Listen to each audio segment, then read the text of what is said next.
এখানে শিক্ষার্থীদের সাথে কথা বলেছি, স্থানীয় মানুষের সাথে কথা বলেছি। এখন পর্যন্ত আমরা আসলে ওটা নিশ্চিত হতে পারিনি যে আসলে নিহত হয়েছে কিনা, সেটা হয়তো বা মেডিকেল থেকে বলা যাবে।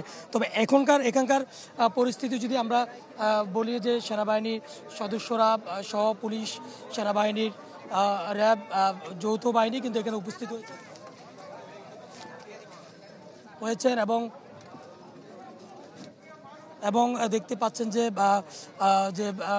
মাহবুবুর রহমান মোল্লা কলেজের সামনে শিক্ষার্থীরা এখন পর্যন্ত রয়েছেন এবং সেনাবাহিনী এবং পুলিশ সদস্যরা যারা রয়েছেন তারাও কিন্তু এসেছেন এবং বহুবার চেষ্টা করা হয়েছে যেন পরিস্থিতি নিয়ন্ত্রণে আনা যায়, কিন্তু সেটি সম্ভব হয়ে ওঠেনি এবং যতবারই প্রশাসন চেষ্টা করছে তারা পারেনি। আমরা একটু পুলিশ সরাসরি কথা বলছি, আমরা একটু যাব, দেখি কি বলছে, আমরা একটু সরাসরি আমরা যাচ্ছি। তাদেরকে 24 ঘন্টার ভিতরে আমরা আইনের আওতায় নিয়ে আসতে চাই। এই ঘটনায় থানায় মামলা হবে। এই ঘটনায় আমাদের পরবর্তী যে আইনানুগ প্রক্রিয়াগুলো আছে সেই আইনানুগ প্রক্রিয়ায় আপনারা সহযোগিতা করবেন এবং যদি এই ডক্টর মাহবুবুর রহমান মোল্লা কলেজের কোন সম্পদ কেউ যদি এখানে নিয়ে গিয়ে কারো বাসায় লুকিয়ে রাখার সংবাদ থাকে তাহলে তাৎক্ষণিকভাবে গোপনে আমাদের সংবাদ দিবেন, আমরা সেখান থেকে তা উদ্ধার করে গ্রেফতার করে নিয়ে আসবো। আর আপনাদের প্রতি আমাদের আহ্বান, আমরা 5ই আগস্ট এবং তার পূর্ববর্তীতে একটি সময় আমরা অতিক্রম করে বর্তমান সময় আমরা এসেছি। আমরা ঢাকা পুলিশে কমিশনার থেকে শুরু করে কনস্টেবল লেভেল পর্যন্ত সবাই নতুন এসেছি এখানে। আমরা ছিলাম গ্রামে গঞ্জে পড়েছিলাম। এখন সারা বাংলাদেশ থেকে যে সমস্ত পুলিশ সদস্যরা যাদের প্রাক চরিত্র ভালো, যারা সৎ, যারা ন্যায়নিষ্ঠ, তাদেরকে ভেটিং এর মাধ্যমে গোপন তথ্যের ভিত্তিতে ঢাকা মেট্রোপলিটন পুলিশে পদায়ন করা হচ্ছে। আগে যে সমস্ত পুলিশ সদস্যরা ছিল আপনারা জানেন যাত্রাবাড়ি এলাকায় কি ম্যাসাকার হয়েছে, তো তারা কিন্তু অনেক সেই আমাদের পুলিশ সদস্যরা যারা আমাদের এই আইন শৃঙ্খলা রক্ষা করতে গিয়ে আপনাদের সাথে ছিল, অনেকে কিন্তু এখন আর নেই। আবার অনেকে আপনারা জানেন এই সমস্ত বিষয়ে আইনগত প্রক্রিয়া আছে, অনেক আইনগত প্রক্রিয়া আছে। আমরা সবাই নতুন এসেছি, আপনাদের সাথে কাজ করতে এসেছি, আপনারা আমাদেরকে সাদরে গ্রহণ করুন। আমরা আপনাদের সাথে আছি। আমরা কিন্তু আপনাদের জীবন এবং নিরাপদ সম্পদ এই নিরাপত্তার নিশ্চিত করার জন্যই আমরা সম্মিলিতভাবে যৌথ বাহিনীর সাথে আমরা যে যৌথ বাহিনী কাজ করছি, আর্মি, র্যাব, পুলিশ যৌথ বাহিনী কাজ করছি, সেই যৌথ বাহিনীর কাজকে আপনাদের সহযোগিতা করতে হবে এবং এই এলাকার আইন শৃঙ্খলা রক্ষা করতে হবে। আমি আপনাদের প্রতি আবারও আহ্বান জানাচ্ছি, আমরা র্যাব, পুলিশ, আর্মি সবাই আপনাদের সাথে আছি। আপনাদের আবারও বলছি, আমরা ঢাকা মেট্রোপলিটন পুলিশে যারা নতুন আসছে, আগের কোনো অফিসার ফোর্স কিন্তু এখন আর নেই। আমরা সবাই নতুন, আমরা গ্রামে গঞ্জে থেকে আপনাদের জীবন এবং সম্পদের নিরাপত্তার জন্য এখানে এসেছি। আপনাদের সহযোগিতা একান্তভাবে কাম্য। আজ থেকে এই মাহবুবুর রহমান মোল্লা কলেজ এতদ অঞ্চলের আইন শৃঙ্খলা রক্ষার জন্য আমরা পর্যায়ক্রমে আর্মি, র্যাব, পুলিশ আপনাদের সাথে থাকবে। আপনারা কি আমাদের সাথে আছেন? আমরা সম্মিলিতভাবে এলাকার আইন শৃঙ্খলা উন্নত করব ইনশাআল্লাহ। এই প্রত্যাশা রেখে আপনাদের সবার মঙ্গল কামনা করে আমি এখানে শেষ করছি। আল্লাহ হাফেজ। আসসালামু আলাইকুম। আমরা এখানে বিপুল ফোর্স রেখে যাচ্ছি, আর্মি, র্যাব আমাদের ফোর্স এখানে থাকবে।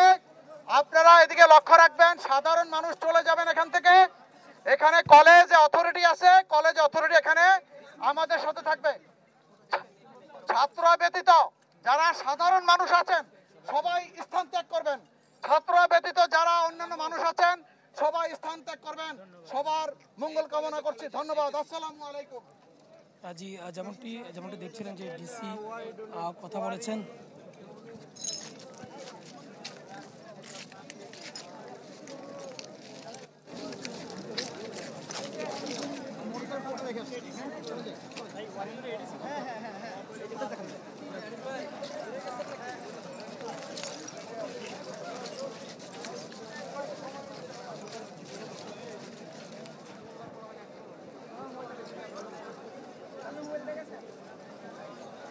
ভাই আমার লাইভ তো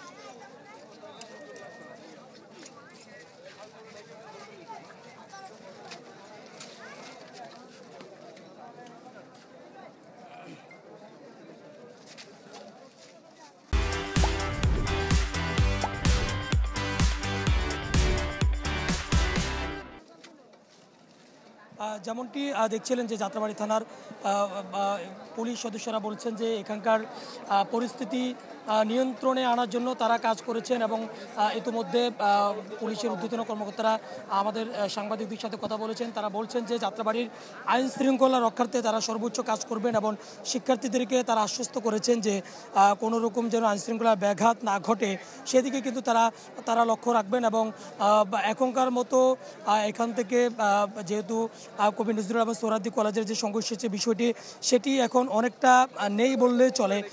এক ধরনের থমথমে পরিস্থিতি থাকলেও এখানে কিন্তু কোনো রকম সংঘর্ষের ঘটনা কিন্তু এখন নেই এবং পুলিশ সদস্যরা ছিল, যৌথ বাহিনীর সদস্যরা কিন্তু এখানে ছিল, সেনাবাহিনী ছিল, র্যাব ছিল, বিজিবি ছিল, সেনাবাহিনী, র্যাব এবং পুলিশ ছিল এবং একটু আগেই পুলিশের ঊর্ধ্বতন কর্মকর্তা কথা বলছেন যে এখানকার পরিস্থিতি নিয়ন্ত্রণের জন্য তারা কয়েক ধাপে এখানে কয়েক স্তরের নিরাপত্তা তারা দিবেন যেন কোনো রকম নিরাপত্তার ব্যাঘাত সৃষ্টি করা না হয় সেদিকে তারা লক্ষ্য রাখবেন। অপরদিকে শিক্ষার্থীদের দাবি যে তারা কয়েক কোটি টাকার সম্পদ এখানে নষ্ট হয়েছে বলে তারা অভিযোগ তুলছেন এবং শিক্ষার্থীরা বলছেন যে তাদের যে ডক্টর মাহবুবুর রহমান মোল্লা কলেজ, এই কলেজের ভিতরে কোনো আসবাব কিন্তু ঠিক নেই এবং সবগুলো আসবাব কিন্তু নিয়ে গিয়েছে এমনটি তারা বলছেন এবং এই ক্ষতিপূরণটাও কিন্তু আমরা শিক্ষার্থীদের সাথে কথা বলেছি, তারা সেটি চাচ্ছেন এবং সেই জন্যই কিন্তু তারা তাদের যে অবস্থানটি সেটি কিন্তু চালিয়ে যাচ্ছেন এবং শিক্ষার্থীরা বলছেন যতক্ষণ পর্যন্ত না তাদের বিষয়টি না হবে, সুরা না হবে ততক্ষণ পর্যন্ত তারা যে আন্দোলনটি করছেন সেটি কিন্তু তারা চালিয়ে যাবেন এমনটি তারা বলছেন এবং দেখতে পাচ্ছেন যে শিক্ষার্থীদের বড় একটি অংশ কিন্তু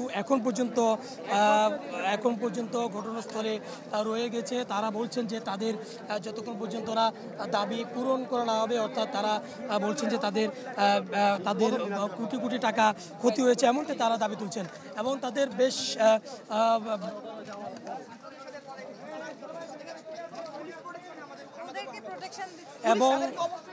এবং তাদের বেশ ক্ষতি হয়েছে এমনটি তারা বলছেন। আমরা একটু ক্যাম্পাসের ভিতরে ঢোকার চেষ্টা করছি, আমরা ভিতরের পরিস্থিতি আপনাদেরকে সরাসরি একটু দেখানোর জন্য আমরা ভিতরে যাচ্ছি। আপনারা দেখতে পাচ্ছেন যে পুরো কলেজের ভিতরে ডক্টর মাহবুবুর রহমান মোল্লা কলেজের ভিতরের যে পরিস্থিতি যদি দেখায় যে প্রত্যেকটা যে থাই গ্লাসগুলো আছে ক্যাম্পাসের কলেজের, সেই থাই গ্লাস সবগুলো কিন্তু ভেঙে ফেলা হয়েছে এবং ভিতরের যে একেবারে যে চুরমার একটি অবস্থা সেটি কিন্তু দেখা যাচ্ছে।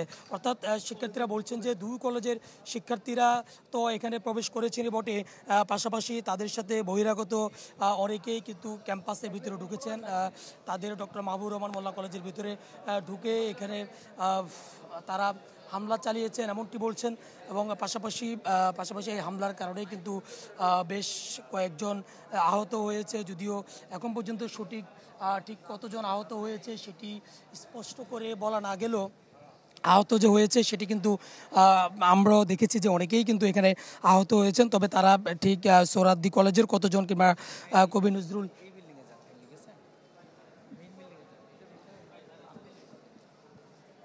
কবি নজরুল কলেজ এবং মোটামুটি আসলে কোন কলেজের শিক্ষার্থীরা আহত হয়েছেন বেশি সেটি এখন পর্যন্ত বলা সম্ভব না হলেও এখানে কিন্তু এই ডক্টর মাহবুবুর রহমান মোল্লা কলেজের শিক্ষক কিন্তু এখানে নিহত হয়েছে এমন দাবিও কিন্তু তারা তুলেছেন।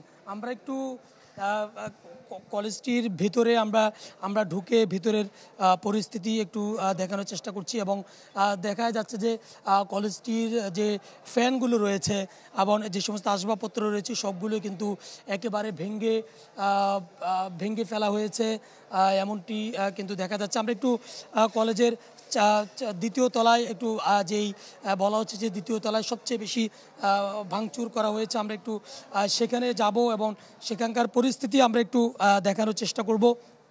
মূলত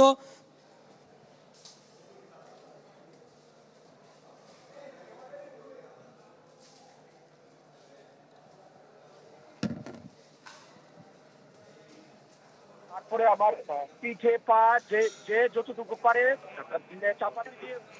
আপনার নাম পরিচয় কি? আমি অনুপ শঙ্কর দাস।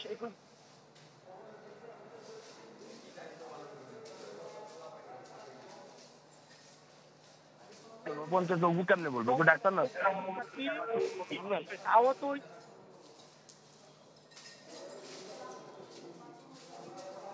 এখন পর্যন্ত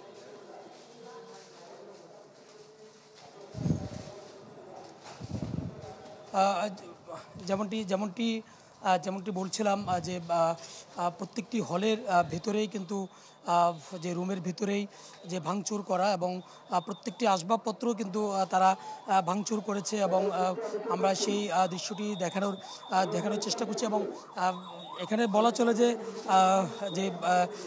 ক্যাম্পাসের ভিতরে যে সার্টিফিকেটগুলো ছিল, সেই সার্টিফিকেটগুলোও কিন্তু আমরা দেখেছি ছিঁড়ে ফেলা হয়েছে কিংবা ফেলে দেওয়া হয়েছে। অর্থাৎ এই ডক্টর মাহবুবুর রহমান মোল্লা কলেজের অনেক গুরুত্বপূর্ণ কাগজপত্র কিন্তু ফ্লোরের মধ্যে ছড়িয়ে ছিটিয়ে আছে।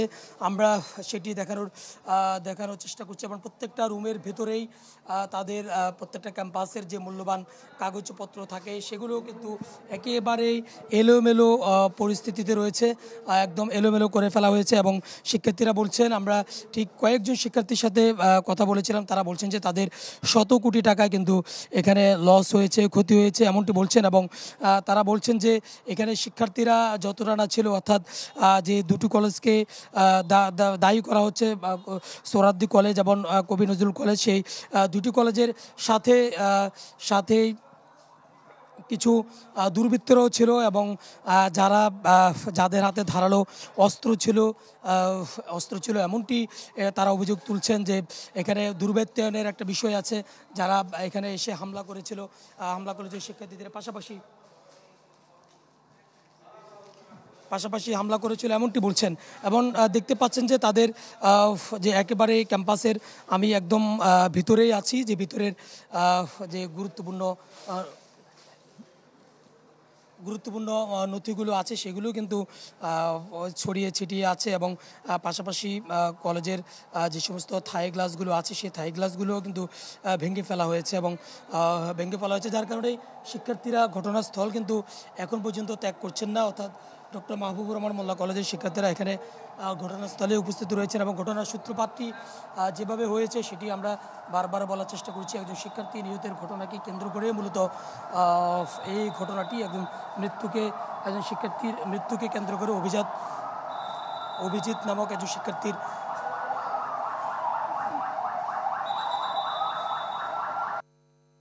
মৃত্যুকে কেন্দ্র করে মূলত এই অবস্থা। শিক্ষার্থীরা বলছেন যে এখানকার যে অভিজিৎ 24 ব্যাচের শিক্ষার্থী অভিজিৎ ডেঙ্গু আক্রান্ত হওয়ার পর অভিজিৎকে ন্যাশনাল মেডিকেলে ভর্তি করানোর পর সেখানে বিনা চিকিৎসায় তাদের 24 ব্যাচের শিক্ষার্থী অভিজিৎ মারা যায়। সেই অভিজিতের বিনা চিকিৎসায় মৃত্যুর অভিযোগ তুলে মূলত শিক্ষার্থীরা গতকালকে আন্দোলন করেছিল এবং সেই আন্দোলনের সাথে তাদের ঢাকা কলেজ কবি নজরুল কলেজ এবং সোহরাওয়ার্দী কলেজের শিক্ষার্থীদের সাথে তাদের পাল্টা দেওয়ার যে একটি ঘটনা, সেই ঘটনাটি ঘটে এবং তারপরেই সোহরাওয়ার্দী কলেজ এবং কবি নজরুল কলেজের শিক্ষার্থীরা অভিযোগ তুলেছেন যে তাদের ক্যাম্পাস থেকে সবগুলো লুটপাট এবং ভাঙচুর করে নিয়ে আসা হয়েছে এবং তারা অভিযোগ তুলেছেন যে ডক্টর মাহবুবুর রহমান কলেজের শিক্ষার্থীরা এমনটি করেছেন। এবং এরপরে সোশ্যাল মিডিয়া সহ বিভিন্ন মাধ্যমেই মূলত শিক্ষার্থীরা বিভিন্ন মাধ্যমেই ওই দুই কলেজের শিক্ষার্থীরা আজকে যে হামলা করবে সেটি কিন্তু তারা জানান দিয়েছিল এবং জানান দেওয়ার পর সকাল থেকেই ডক্টর মাহবুবুর রহমান মোল্লা কলেজের সামনে কবি নজরুল কলেজ, সোহরাওয়ার্দী কলেজ এবং ডক্টর মাহবুবুর রহমান কলেজের শিক্ষার্থীদের মধ্যে ধাওয়া পাল্টা দেওয়ার ঘটনা ঘটেছে। বহুবার আইনশৃঙ্খলা রক্ষাকারী বাহিনীর সদস্যরা সেটি নিয়ন্ত্রণে আনার জন্য চেষ্টা করেছে, কিন্তু তাদের উত্তপ্ততার কারণে এবং এখানকার পরিস্থিতির কারণে আইনশৃঙ্খলা রক্ষাকারী বাহিনীর সদস্যদেরকেও বারবার পিছু হটতে হয়েছে। সর্বশেষ কিছুক্ষণ আগে পুলিশ সদস্য এবং আইনশৃঙ্খলা রক্ষাকারী বাহিনীর সাথে শিক্ষার্থীরা বসেছেন এবং পুলিশের ঊর্ধ্বতন কর্মকর্তারা বলেছেন যে এখানকার পরিস্থিতি নিয়ন্ত্রণ আনার জন্য সর্বাত্মক চেষ্টা তারা করবেন, পরিস্থিতি নিয়ন্ত্রণে রাখার জন্য চেষ্টা করবেন এখন। এবং এই এলাকাটিতে বিশেষ করে ডক্টর মাহবুবুর রহমান কলেজকে নিরাপত্তা দেওয়ার জন্য কয়েক স্তরের নিরাপত্তা তারা দিবেন এমনটি বলেছেন। তবে এখন পর্যন্ত শিক্ষার্থীদের অবস্থান রয়েছে, আইনশৃঙ্খলা রক্ষাকারী বাহিনীর সদস্যরা কিন্তু উপস্থিত আছে এখানে। সকাল থেকে যেহেতু এখন পর্যন্ত থেমে থেমে সংঘর্ষ চলছে, ধাওয়া পাল্টা ধাওয়া চলছে, তো তার রেশ কিন্তু আশপাশের যে সরকারি হাসপাতালগুলো রয়েছে সেখানে পড়েছে। দুপুরের পর থেকে ঢাকা মেডিকেলে এখন পর্যন্ত 29 জন 2-3টি প্রতিষ্ঠানের শিক্ষার্থীরা এসেছেন এমন তথ্য আমাদের কাছে রয়েছে। কিছুক্ষণ আগেও 2 জনকে নিয়ে আসা হয়েছে এবং আহত কয়েকজনকে প্রাথমিক চিকিৎসা শেষে এখান থেকে বিদায় দেওয়া হচ্ছে। তারাও কিন্তু গণমাধ্যমের কাছে তাদের প্রতিক্রিয়া ব্যক্ত করেছেন। তারা বলছেন যে গতকালের ঘটনার প্রেক্ষিতে সোহরাওয়ার্দী কলেজ এবং কবি নজরুল কলেজের শিক্ষার্থীরা আজকে ড্যামরা গিয়েছিল ডক্টর মাহবুবুর রহমান ডিগ্রি কলেজের সামনে প্রতিবাদ কর্মসূচি পালন করতে। তখন মাহবুবুর রহমান ডিগ্রি কলেজের ছাত্ররা এবং এলাকাবাসী তাদেরকে মারধর করেন এবং একাধিক ছাত্র কিন্তু গুরুতর আহত রয়েছেন এবং জখমের ঘটনা ঘটেছে। আমরা যদি একটু কথা বলার চেষ্টা করব ঢাকা মেডিকেলের পুলিশ ফাঁড়ির যিনি দায়িত্বে রয়েছেন, এখন পর্যন্ত কতজন শিক্ষার্থী এসেছেন এবং সব মিলে কি অবস্থা, আপনাদের কাছে কি তথ্য রয়েছে? মানে এখন এই ছাত্রদের আন্দোলনে মনে করেন 28-30 জনের মতো আসছে, কেউ সিএনজি চালকও আছে, আবার পথচারীও আছে। তো এর মধ্যে একজনকে ভর্তি করেছে আর বাকিদেরকে একটা ট্রিটমেন্ট দিচ্ছে আর কি। আইসিইউতে কি কেউ আছেন? না না, এরকম জটিল কেউ নেই। আমরা সামাজিক যোগাযোগ মাধ্যমে দেখছি যে বলা হচ্ছে যে 3 জন ছাত্র মারা গেছে, 4 জন ছাত্র মারা গেছে, এমন কি কোনো ঘটনা আসলে ঢাকা মেডিকেলে আছে? মেডিকেলে নাই এরকম। আবার কি বলবেন? ঢাকা মেডিকেলে এরকম কেউ নেই মারা যায়নি, মৃত্যু হয়নি। মৃত্যুর কোনো ঘটনা নেই। জি, আপনাকে ধন্যবাদ। ঢাকা মেডিকেলে যে পুলিশ ফাঁড়ির কর্মরত যিনি ইনচার্জ, তিনি তার বক্তব্য দিলেন যে এখন পর্যন্ত কোনো ছাত্র কিংবা কোনো পথচারী আইসিইউতে নেই কিংবা গুরুতর অবস্থায় নেই। 29 থেকে 30 জনকে আনা হয়েছে যাদের চিকিৎসা চলছে এবং কয়েকজনকে প্রাথমিক চিকিৎসা শেষে এখান থেকে বিদায় দেওয়া হয়েছে।